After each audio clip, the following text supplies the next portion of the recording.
you're really bringing to mind for me this challenge that a lot of managers and supervisors have around giving people feedback. And a lot of folks, that's a skill set that they just kind of don't really have themselves. But then adding in the power dynamics and a growing sense of not knowing how not to trip the triggers.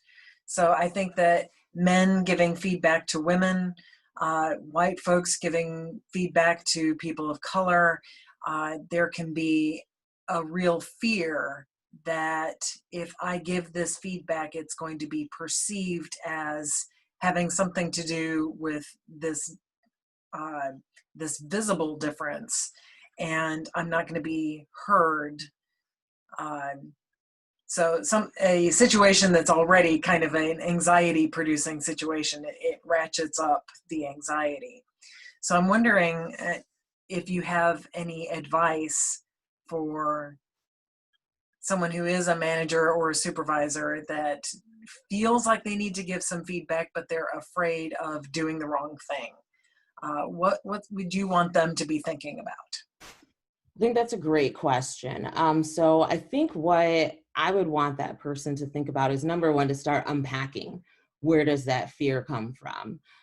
Because frequently, if you are unaware of the narratives that you have, and I'm just going to take myself. So if you're unaware of the narratives that you have around Black women being angry, being difficult to work with, being people who are going to put you in your place. Like, we sort of have this reputation that we're all going to give it to you real, and not everyone operates in that. Those are narratives that we have seen perpetuated in media and in society for so many years that we, again, don't realize that we're holding on to this. But if you already have this fear and anxiety that your feedback will trigger something or will be taken in a racialized manner, then that's the first place that you need to start unpacking those issues, because that means that your unconscious bias is both informing your work performance, and now it is negatively impacting this other person's work performance.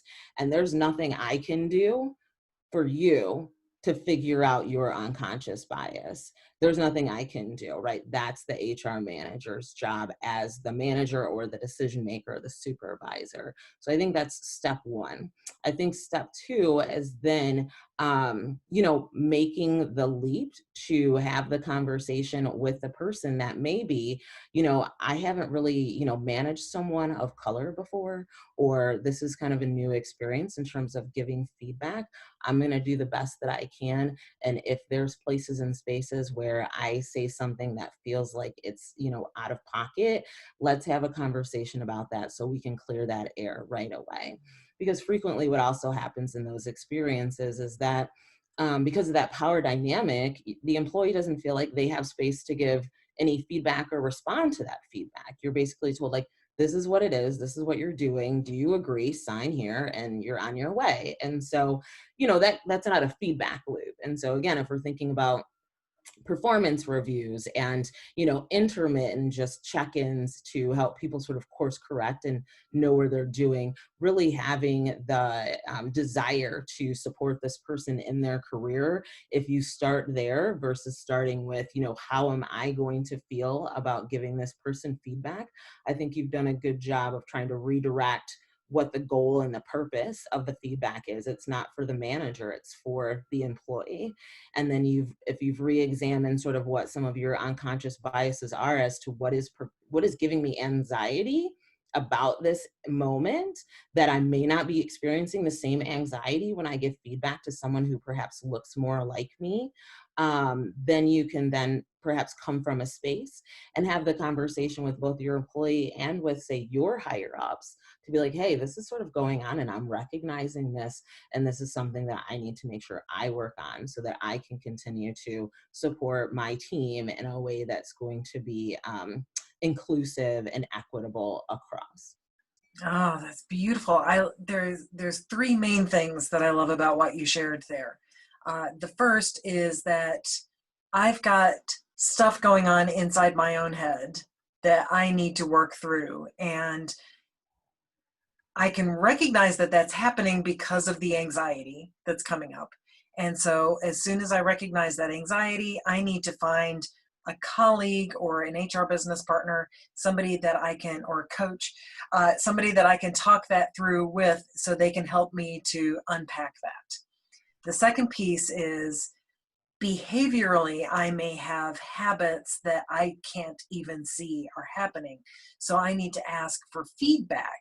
And the main person who's seeing what I'm doing might actually be that direct report, that person of color who I need to actually open the door and make it safe for them to let me know how I'm doing, and to let them know I am open to learning. I am interested, I'm curious, and I'm not coming from a place of judgment against you.